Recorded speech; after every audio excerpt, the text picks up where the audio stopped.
നന്ദൻ എവിടെയാണ്? ഋഷിക്ക് എന്താണ് സംഭവിച്ചത്?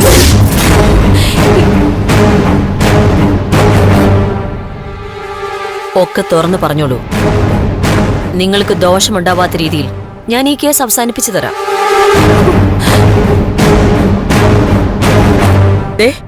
ക്ഷമയ്ക്കൊരു പരിധിയുണ്ട്.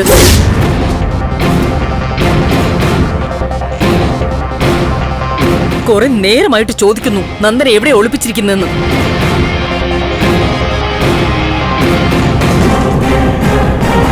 തമ്മില് ഭേദം ആ ഐസക്കുരുവിളയായിരുന്നു ഇപ്പൊ തോന്നുക. അന്വേഷണം നടത്തിയില്ലെന്നല്ലേ ഉള്ളൂ, നമ്മളെ കുറ്റവാളിയാക്കിയില്ലല്ലോ. പ്രഭ, അരുത്. അന്വേഷണത്തിന്റെ ഭാഗമായി ഇങ്ങനെയുള്ള ചോദ്യങ്ങൾ ഉണ്ടാവും. ഇത് ചടങ്ങിന് വേണ്ടി ചോദിക്കുന്നതല്ല, കാര്യമായിട്ട് തന്നെയാണ് ചോദിക്കുന്നത്.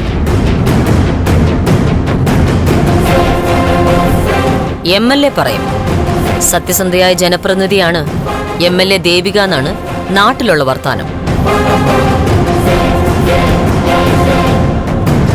അപ്പൊ പറയും മാം, നന്ദൻ എവിടെയാണ്? മാഡം, കേസ് അന്വേഷിക്കാനാണോ വന്നത് അതോ അട്ടിമറിക്കാനോ? അട്ടിമറിക്കാൻ നോക്കിയടുത്ത് നിന്ന് അന്വേഷണം തുടങ്ങാനാണ് ഞാൻ വന്നത്. ആരട്ടിമറിക്കാൻ നോക്കിയെന്നാ നിങ്ങൾ ഈ പറയുന്നത്? നിങ്ങൾ 3 പേരും ചേർന്ന്. ആ, പിന്നെ ഒരു ജഡ്ജിയും കൂടെ കൂട്ടിനുണ്ടായിരുന്നല്ലോ അല്ലേ?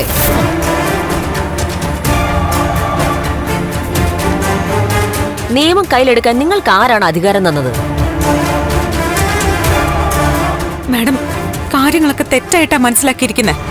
നന്ദനെ എസ്തപ്പാൻ എന്ന ഗുണ്ടയുടെ വീട്ടിൽ ഒളിപ്പിച്ചത് നിങ്ങളാണോ അല്ലയോ? അത് പറയൂ. മാഡം, അത് യെസ് ഓർ നോ, അത് മാത്രം പറഞ്ഞാൽ മതി. മാഡം, അങ്ങനെ യെസ് ഓർ നോ പറഞ്ഞാൽ മാത്രം മാഡം ചോദിച്ച ചോദ്യത്തിനുള്ള ഉത്തരം ആവില്ല.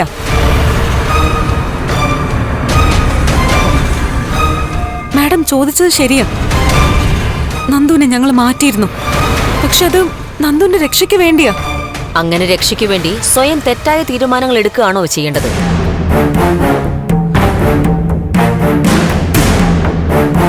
പോലീസിൽ അറിയിക്കല്ലേ ചെയ്യേണ്ടത്? പോലീസിനെ അറിയിച്ചല്ലോ മാഡം. എന്നിട്ട് പോലീസ് എന്താ അന്വേഷിച്ചെന്ന് ഒന്ന് പരിശോധിച്ചു നോക്ക്. മാഡം എല്ലാം അറിഞ്ഞ ശേഷമാ അന്വേഷണം തുടങ്ങിയിരിക്കുന്നെന്ന് എനിക്ക് മനസ്സിലായി.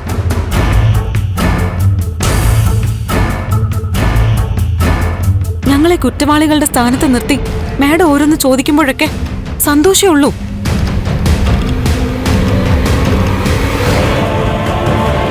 മാഡത്തിന്റെ രീതി അതാണെന്ന് അറിയാം. മാഡത്തെ പോലെ പ്രഗത്ഭയായൊരു ഉദ്യോഗസ്ഥ അങ്ങനെ പറഞ്ഞു. ഒരുപാട് സുഖിപ്പിക്കല്ലേ MLA.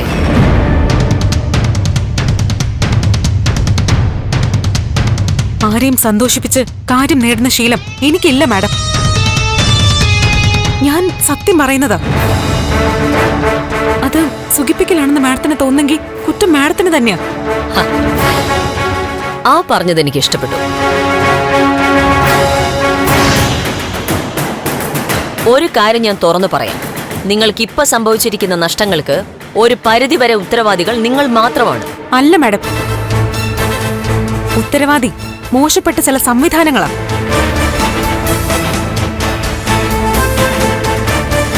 നീതി കിട്ടേണ്ടവർക്ക് പലപ്പോഴും നീതി കിട്ടാറില്ല.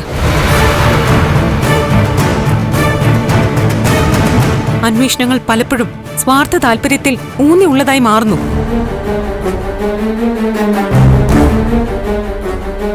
നിയമത്തിന്റെ പഴുതുകളിൽ പിടിച്ച് കുറ്റവാളികളെ രക്ഷപ്പെടുന്നു. നിയമം ഉണ്ടാക്കുന്നതാരാണ്? ഈ നിയമപാലകരെ നിയമിക്കുന്നതാരാണ്? നിങ്ങൾ രാഷ്ട്രീയക്കാരല്ലേ?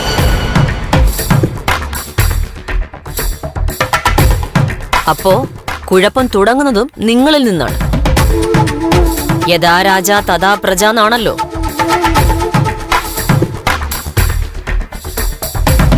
ഭരിക്കുന്നവർ കുഴപ്പക്കാരാണെങ്കിൽ സിസ്റ്റവും കുഴപ്പത്തിലാവും.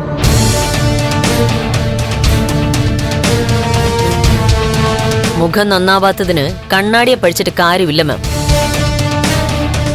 അത് മാഡം പറഞ്ഞ സത്യ. തുറന്ന മനസ്സോടെ വിമർശനം സ്വീകരിക്കുന്നു.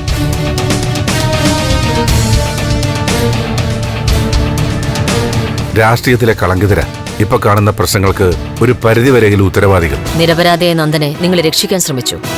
അതിൽ നിങ്ങളെ കുറ്റം പറയാൻ പറ്റില്ല.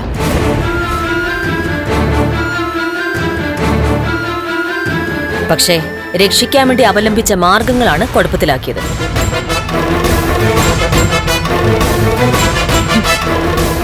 ഞങ്ങൾക്ക് ചില അബദ്ധങ്ങൾ പറ്റിപ്പോയി മാഡം. പക്ഷെ ദൈവത്തെ സാക്ഷി നിർത്തി പറയാ, ഈ കാര്യത്തില് ഞങ്ങൾ ഒരു തെറ്റും ചെയ്തിട്ടില്ല. എന്റെ മോൻ നന്ദൻ ഒരു പാവോ. അവൻ എവിടെയാ, എന്ത് ചെയ്യ, ഒന്നും അറിയില്ല.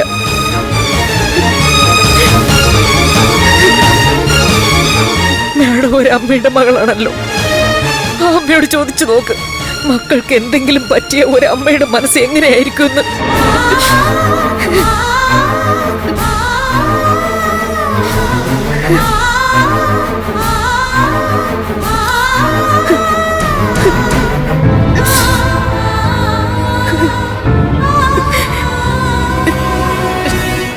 മോളെ,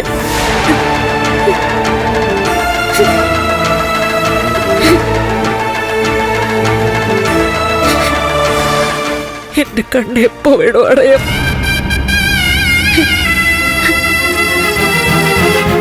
മരിക്കുന്നതിന് മുൻപ് എനിക്ക് എന്റെ മോനെ ഒന്ന് കാണണം. മോള് മാത്രമേ ഉള്ളൂ എനിക്കിനി ഒരാശ്രയം.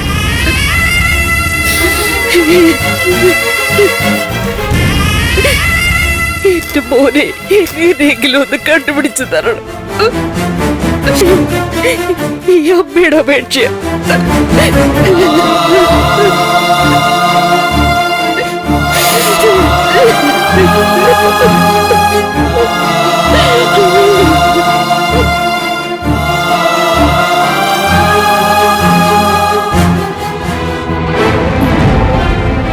മാഡം, ഞങ്ങള് അറിഞ്ഞുകൊണ്ട് ഒരു തെറ്റും ചെയ്തിട്ടില്ല. ഞാൻ എന്റെ അന്വേഷണം ഇന്നു മുതലാണ് ഔപചാരികമായിട്ട് സ്റ്റാർട്ട് ചെയ്തത്. പല പ്രാവശ്യം ഞാൻ വിളിപ്പിക്കും. ബന്ധപ്പെട്ട എല്ലാവരുടെയും മൊഴികൾ വേണ്ടിവരും. ഒരു കാര്യവും മറച്ചു വെക്കാതെ എന്നോട് സഹകരിക്കണം. തീർച്ചയായും മാഡം. ഏത് സമയം വിളിച്ചാലും ഞങ്ങൾ മാഡത്തിന്റെ മുമ്പിൽ എത്തും. ശരി മാം.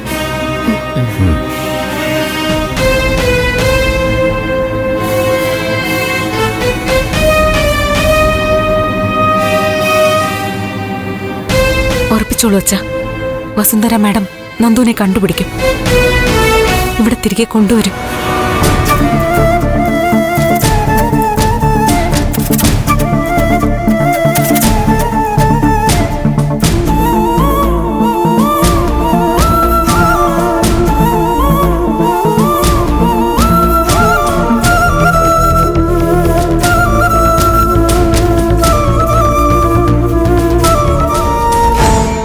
അമ്മ ഉറപ്പിച്ചോ, ഇനി എത്രയും പെട്ടെന്ന് തന്നെ നന്ദേട്ടനെ കുറിച്ചുള്ള വിവരങ്ങൾ കിട്ടും.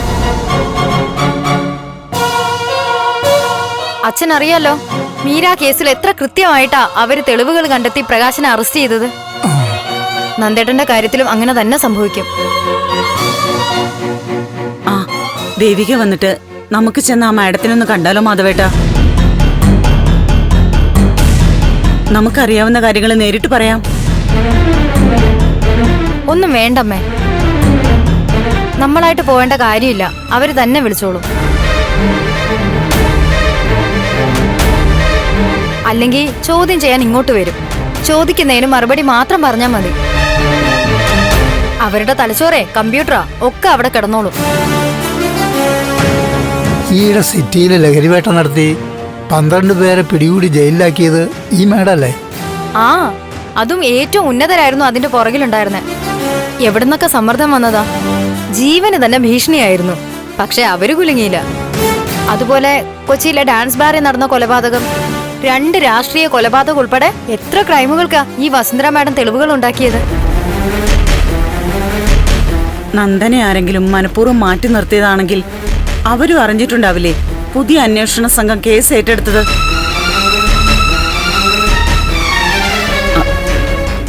അതിന്റെ വൈരാഗ്യത്തിന് അവര് കടുങ്ങയെ എന്തെങ്കിലും ചെയ്തു കളയോ? ഒന്നുമില്ലമ്മേ, ഏത് ക്രിമിനലുകളാണ് ഇതിന്റെ പിന്നിലെങ്കിലും ഒക്കെ വസുന്ധര മാഡം പുറത്തു കൊണ്ടുവരും. ആ ഡോക്ടർ മരണം അതിനെക്കുറിച്ച് പിന്നെ എന്തെങ്കിലും അറിഞ്ഞോ മോളെ? നമ്മൾ ആ മരണത്തെക്കുറിച്ച് സംശയം പറഞ്ഞാൽ അതും അന്വേഷണ പരിധിയിൽ വരും. ഈശ്വര, ആ വസുന്ധര മാഡം എല്ലാം പെട്ടെന്ന് കണ്ടുപിടിച്ചാ മതിയായിരുന്നു. കണ്ടുപിടിക്കും, നോക്കിക്കോ.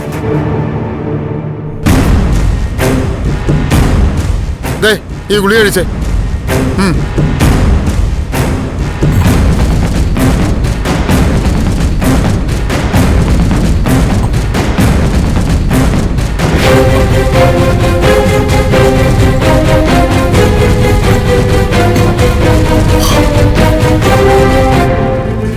Good morning Nanda. ഇപ്പൊ എങ്ങനെയുണ്ട്? ഇന്നലെ രാത്രി നീ ഞങ്ങളെ ശരിക്കും പേടിപ്പിച്ച് കളഞ്ഞു. എന്താ നന്ദ, മറ്റെന്തെങ്കിലും ആരോഗ്യ പ്രശ്നം ഉണ്ടായിരുന്നോ? ഇല്ല പ്രകാശ.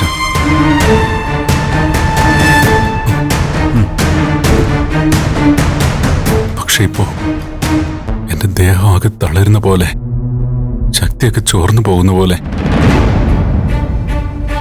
ബ്ലഡ് വൊമിറ്റ് ചെയ്തെന്ന് പറഞ്ഞല്ലോ.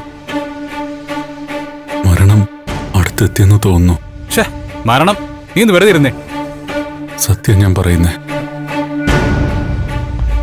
എന്റെ അവസാനം അടുക്കാറായി പ്രകാശ. എന്റെ അന്ത്യാഭിലാഷമാണ്. മരിക്കുന്നതിന് മുമ്പേ എന്റെ വീട്ടുകാരെ എനിക്കൊന്ന് കാണണം. തൊഴുതു പറയുക, എന്നെ വീട്ടിലെത്തിക്കണം. എടാ നന്ദ, നീ ഇങ്ങനെ ചുമ്മാ പിച്ചും പെയ്യും പറയല്ലേ. കുറച്ച് രക്തമൊക്കെ ഉള്ളിൽ നിന്ന് പോയാൽ ആർക്കും കുറച്ച് ക്ഷീണം വരും. മരുന്ന് കൃത്യമായിട്ട് കഴിച്ചു കഴിഞ്ഞാൽ ആ പഴയ ആരോഗ്യമൊക്കെ തിരിച്ചു വരും. ഇല്ല പ്രകാശ, കാലിന്നൊരു തണുപ്പ് ദേഹം മുഴുവൻ വ്യാപിക്കുക. നാവൊക്കെ കുഴഞ്ഞു പോകുന്നു. ഏത് സമയം എന്റെ ബോധം പോയേക്കാം. അതിനു മുമ്പ് ഞാൻ അപേക്ഷിക്കുക, എന്നെ എന്റെ വീട്ടിലെത്തിക്കണം. എന്റെ ദേവിയെ അവസാനമായിട്ടൊന്ന് കാണണം. അമ്മയും അച്ഛനെയൊക്കെ കണ്ടിട്ട് വേണം എനിക്ക് കണ്ണടയ്ക്കാൻ. നീ എന്നെ തട്ടിക്കൊണ്ടുവന്നതോ തടവിലാക്കിയതോ ഒന്നും ഞാൻ ആരോടും പറയില്ല. എന്റെ കൈയും കാലും ഒക്കെ കെട്ടി വായും മൂടിക്കൊണ്ട് പോക്കോ. തോക്കുമായിട്ട് കൂടെ ആളെ അയച്ചോ. എനിക്ക് എങ്ങനെ അവരെ ഒന്ന് കാണണം. ഇയാളെ കൊണ്ട് തോറ്റല്ലോ. എടാ, പാതിരാത്രി അത്രയും സാഹസപ്പെട്ട ആ ഡോക്ടറെ ഇവിടെ കൊണ്ടുവന്നത് നിന്നെ മരിക്കാൻ വിടാനൊന്നുമല്ല. ഞാൻ ഇവിടെ ഉള്ളപ്പോ നിനക്ക് ഇനി ക്ഷീണവും ബോധക്കേടും ഒന്നും വരില്ല. അങ്ങനെ പറഞ്ഞൊഴിയാതെ പ്രകാശ, എന്റെ അവസ്ഥ എനിക്കറിയാം. സംസാരിക്കുന്നതിനിടയിൽ തന്നെ ഞാൻ ചിലപ്പോ വീണു പോവും. പ്രകാശ, ഞാൻ നിന്റെ കാല് പിടിക്കാം. നീ ആവശ്യപ്പെടുന്ന എന്തും തരാം. എന്നെ ഒന്ന് വീട്ടിൽ കൊണ്ടുപോകും. എന്റെ വീട്ടുകാരെ ഒന്ന് കാണിക്ക് പ്രകാശ. നടക്കാത്ത കാര്യങ്ങൾ വെറുതെ ഇങ്ങനെ ആവശ്യപ്പെട്ട് നീ ഉള്ള ആരെങ്കിലും കൂടി കളയണ്ട. എടാ, നിനക്കൊന്നും സംഭവിക്കില്ല. പിന്നെ നീ ഇവിടെ നിന്ന് ഒരിടത്തേക്കും പോകാനും പോകുന്നില്ല. നീ നന്നായി റെസ്റ്റ് എടുക്ക്. 2 ദിവസത്തിനുള്ളിൽ എല്ലാത്തിനും ഒരു തീരുമാനം ഉണ്ടാവും. അപ്പോഴേക്കും നിന്റെ പഴയ ആരോഗ്യം തിരിച്ചു കിട്ടും. മനസ്സമാനമായിട്ട് മരുന്ന് കഴിച്ച് റെസ്റ്റ് എടുക്കും.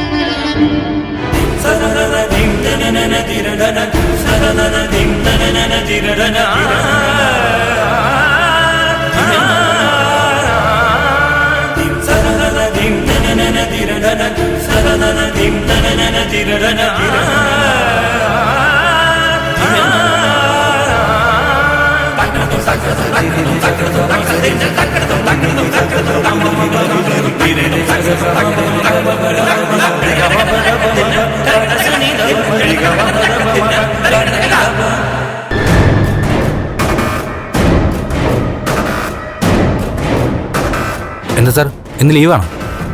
യൂണിഫോമും ഇല്ല, ജീപ്പും ഇല്ല. നീ കാര്യം പറ, എന്തിനാ കാണുമെന്ന് പറഞ്ഞു? സാർ, ഞാനൊരു പ്രധാനപ്പെട്ട വാർത്ത അറിഞ്ഞു. അത് നേരിട്ട് പറയാൻ വേണ്ടി വീട്ടിൽ ചെന്നപ്പോൾ ഇസബെല്ലെ കാണുന്നുമില്ല. അങ്ങനെ ഞാൻ പിന്നെ സാറിനെ വിളിച്ചേ.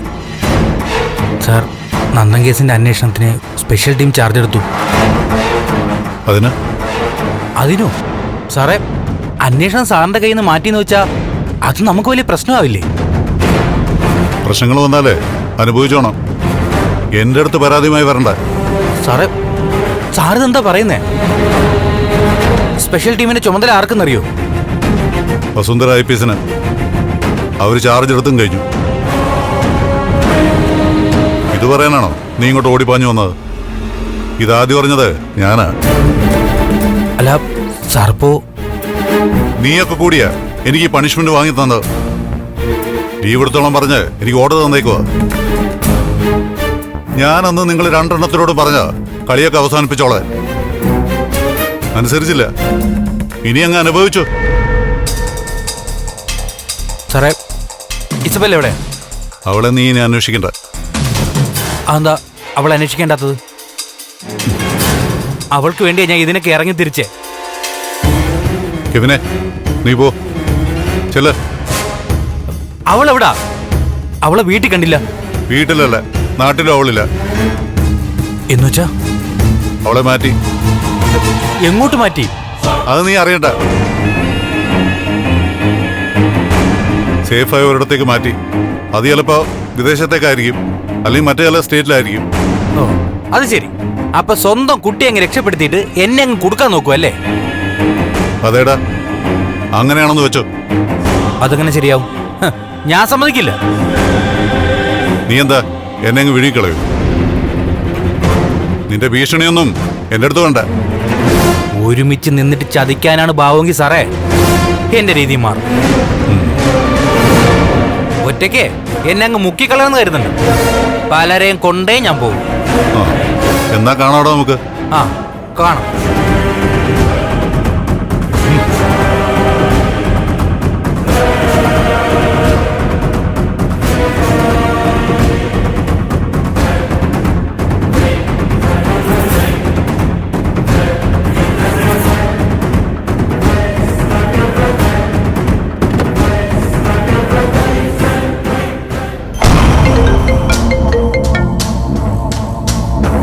ഹലോ, ഞാൻ അരുന്ധതിയാ. എനിക്ക് മനസ്സിലായി. ഫോണിലെ പേരും നമ്പരും ഒക്കെ തെളിയും. പേരും നമ്പറും മാത്രമല്ല, നിന്റെ കുടിലെ ബുദ്ധിയും വൈകാതെ തെളിയും ദേവിക. മാഡം, ഒരു MLA സംസാരിക്കുന്നതെന്ന് മറക്കണ്ട. നിന്നെ MLA ആക്കിയതിന്റെ പിറകില് ഞാനാണെന്നുള്ളത് നീയും മറക്കണ്ട.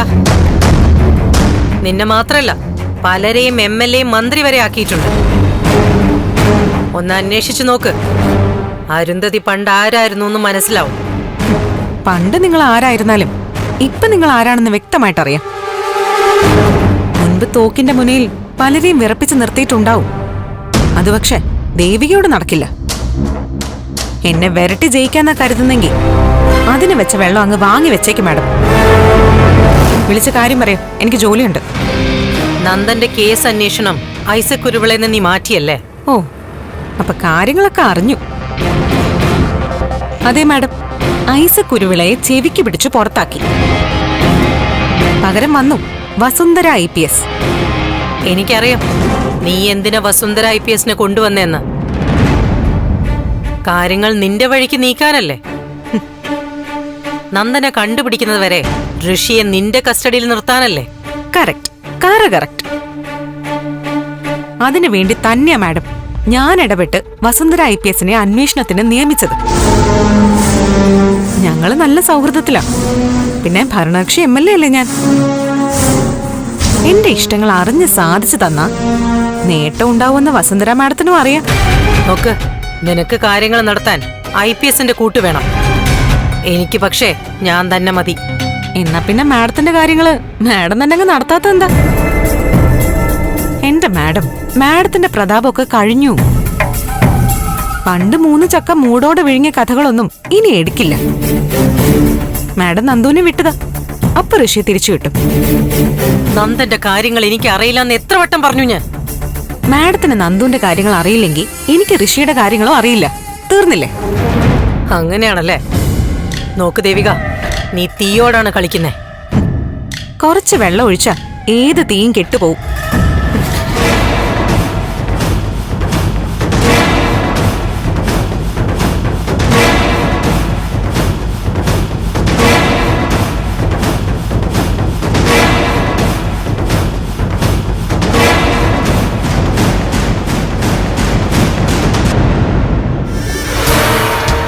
ആ ഋഷി, എടാ ഞാൻ എൻ്റെ ബോസിനെ കുറിച്ച് പറഞ്ഞില്ലേ, പുള്ളിക്കാരൻ വിളിച്ചിരുന്നു. നിന്നോടൊരു കാര്യം അന്വേഷിച്ച് പറയാൻ പറഞ്ഞു. എന്ത് കാര്യം? നിന്റെ അമ്മ പണം കൈകാര്യം ചെയ്യുന്നത് ഏത് അക്കൗണ്ട് വഴിയാ? അരുന്ധതി മാഡത്തിൻ്റെ അക്കൗണ്ടോ അതോ കമ്പനി അക്കൗണ്ടോ? ഇനി അതോ നിന്റെ വല്ല പേഴ്സണൽ അക്കൗണ്ടോ ആണോ? തനിക്ക് ആദ്യം എത്ര പണം വേണമെന്ന് പറയും, അത് ഞാൻ തരാം. പക്ഷെ കാശ് വന്നു കഴിഞ്ഞാൽ എന്നെ വിട്ടയക്കുന്നു തന്നെ ഉറപ്പ് തരണം. എനിക്ക് വിശ്വസ്തരായ ആൾക്കാരുടെ മുന്നിൽ വെച്ച് വേണം കാശ് കൈമാറാൻ. ബാലു, നീ അവനെ വിളിക്ക്. ഇപ്പൊ വരും. നിനക്ക് വിശ്വസ്തനായ ഒരാളെ തന്നെ ഇടനിലക്കാരനായി വേണമെന്ന് എനിക്കും തോന്നി. അതിന് പറ്റിയ ഒരാളെ ഞാൻ കൊണ്ടുവന്നിട്ടുണ്ട്.